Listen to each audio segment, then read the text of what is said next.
In this devotional, we are looking at the story of the baptism of Jesus by John the Baptist. In Matthew chapter 3 and verse 15, we are going to be looking at. I am going to be reading from the Moffat translation. But Jesus answered him, that is John the Baptist, come now, this is how we should fulfill all our duty to God.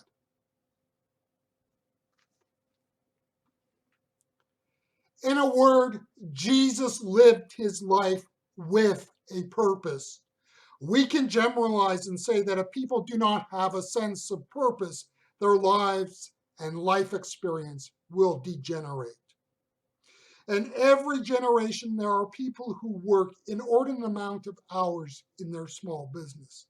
Their business does not require that input, but they work it all the same. I understand that a new business may require a lot more input than a mature business, or there are some businesses that have cycles, and when you are at that certain point, you have to increase the amount of work in your business.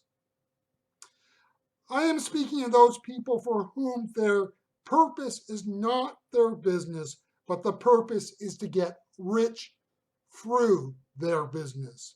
In the corporate world, you can have that person who will do just about anything and everything to move through the ranks of the company. The goal of that person is to rise to the top. Living life with purpose is not necessarily a good thing. So it is not just about living life with a purpose, it is also about embracing the right purpose for life. If you have been in any leadership seminar, you know the value placed on goal setting. Goals and purposes are not one and the same. But what our goals are, generally speaking, reflect what our underlying purposes are. If our goal is to have $100 million in the bank by the time we are 50, our purpose is to be rich. Now, I think all of us have underlying purposes that motivate us. And some of those purposes we may not necessarily be aware of, but they are there. One of the strengths of a leadership seminar, I would say, is that it can help us to articulate and to formalize what most of us hold informally. A lot of people may not be able to articulate what their purpose or purposes in life are, but they have goals, and those goals are what they are working to. You talk to them long enough and you discover that that through their goals, what their purpose is in life. Now, is there anything wrong with having goals? The answer is no.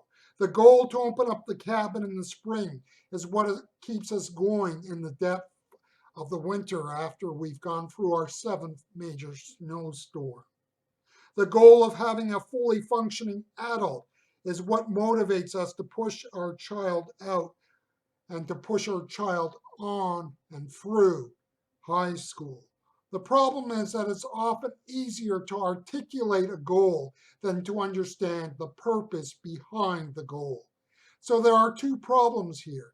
One is whether the overriding purpose that moves us through our days is good and noble.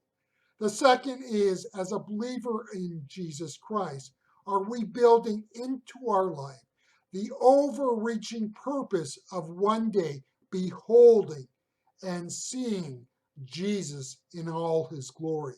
You see, what we aspire for, that is our goal, is a reflection of what motivates us or our purpose. In our verse, we have Jesus attain a goal. Jesus' goal was to be baptized. John the Baptist at first was against it, and through the persuasion of Jesus, he would baptize Jesus. Baptism does not seem a major step in Jesus' life. We kind of scratch our head and go, why did he do it? And why did he need to do it? But look at the verse and you see that the goal was part of an overreaching purpose. In the NIV, we are told that Jesus wanted to fulfill all righteousness. Jesus lived his life as a means to serve God and fulfill God's plan in his life. And in a sense, that's a loose paraphrase of what our verse is saying. It can be so easy to say, I love and serve God, and never do the incremental things to achieve that purpose. Yes, I will serve God in glory, but meanwhile, I cannot clean the toilets in the church. Yes, I want to be in the choir of angels, not in a toddler Sunday school class dealing with the antics of somebody else's child. If Jesus could and would be baptized, what does that mean for you?